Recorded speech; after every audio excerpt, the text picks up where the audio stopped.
All right, let's jump right into today's Dup Dive. So good. We're talking about those dreaded project roadblocks and how to bust through them. And just so you know, this isn't just for folks working on, giant spreadsheets and presentations. Right. This is about clearing a path to success in anything you're working towards. Side hustles, creative projects, even finally organizing that one kitchen drawer you keep avoiding. You know the one. Exactly. The someday drawer. Yeah, those someday goals that never quite seem to happen. We're giving you the tools to tackle those head on. Love it. So to kick things off, can we all agree that project management jargon sometimes feels like a roadblock in itself? Absolutely. It can definitely feel that way. Okay, good. I'm glad it's not just me. So let's try to, simplify things. Today, we're breaking down 3 terms you got to know: impediments, obstacles, and blockers. The terrible trio. Right. They sound kind of similar, but trust me, they each throw a wrench in your plans in their own special way. I like to think of it like, imagine you're on a quest. Ooh, I love a good quest analogy. Okay, so you're on this quest, Right. and you're trying to reach the top of a mountain. Makes sense. An impediment is like finding a muddy path. It slows you down. Yeah, maybe you get a little dirty, but you can still make progress. Okay, I could see that. So what would be an obstacle in this scenario? An obstacle is more like a fallen tree blocking the trail.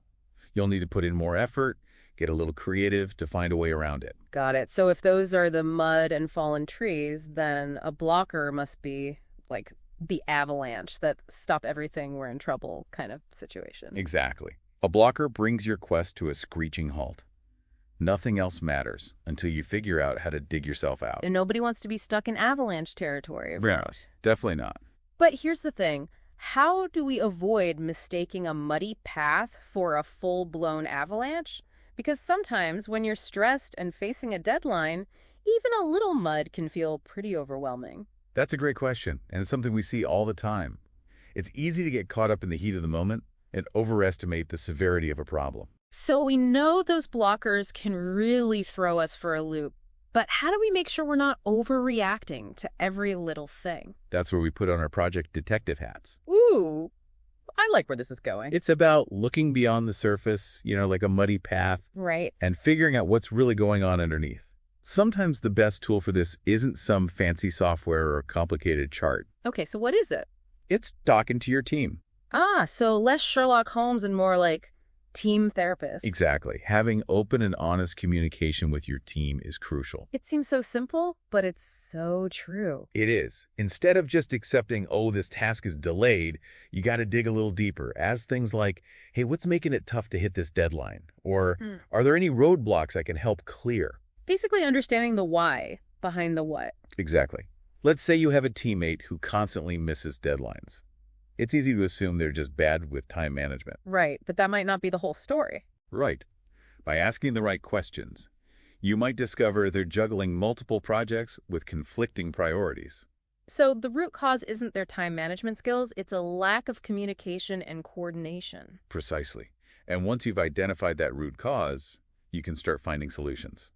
Like maybe there needs to be a clearer division of labor. Exactly. Or maybe you need to utilize project management software to get a better overview of everyone's workload. Makes sense. But let's be real, we're not always dealing with one issue at a time. True. Sometimes it feels like we're facing a whole mountain range of challenges. How do we prioritize what to tackle first when we have limited time and energy? That's a great question. And it's something that every project manager struggles with at some point or another. So we've got our detective hats, we're ready to tackle those root causes, but where do we even start? It's like we've mapped out this whole project mountain range, and there are muddy paths and fallen trees everywhere, and maybe even an avalanche about to happen. It could definitely feel overwhelming. It really can. So how do we figure out which challenge to address first when we have limited time and energy? Prioritization is key. It's like you wouldn't climb a mountain without checking the forecast first, right? Okay, absolutely not. Your prioritization framework is basically like the weather forecast for your project. Okay, I like It that. helps you assess the situation, anticipate any potential challenges, and make smart decisions about where to focus your energy. And for me, there are 3 main factors to consider: impact, urgency, and team input. All right, let's break those down a bit. Impact seems pretty straightforward. We're talking about how much of an effect an issue will have on the whole project, right? Exactly. Will ignoring this issue cause a minor inconvenience or completely derail the project? Is it a pebble in your shoe, or is it a boulder blocking the entire path? Okay, got it. So bigger impact equals higher priority. What about urgency? Is that all about deadlines? Deadlines are a big part of it, but it's also about risk. Hmm. Will dealing with this issue later create a bigger headache down the road? Oh, like if we ignore this leaky faucet now, we might end up with a flooded basement later. Exactly. Sometimes addressing a small problem now can save you a lot of pain down the line. A stitch in time saves nine, right? Right.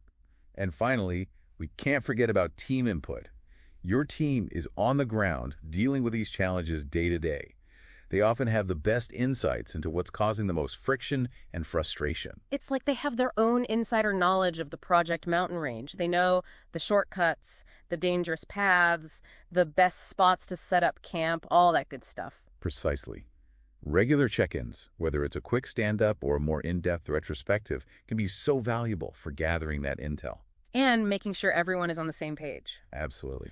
This whole conversation makes me realize we don't have to navigate these project mountains alone. It's about building a team, using everyone's strengths, and asking for help when we need it. I love that. Asking for help isn't a weakness, It's what smart project leaders do. It's about recognizing that we can't do everything ourselves. So what I'm hearing is, clearing the path to project success isn't just about identifying roadblocks. It's about knowing when to take charge, when to find a detour, when to call for backup. Exactly.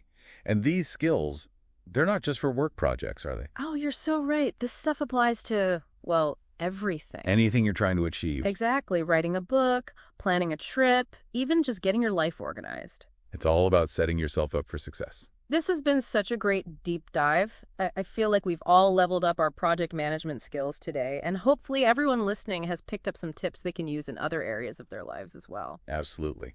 These are skills that will serve you well in any pursuit. Couldn't have said it better myself. So, for everyone listening, keep those detective hats handy, those prioritization frameworks close at hand.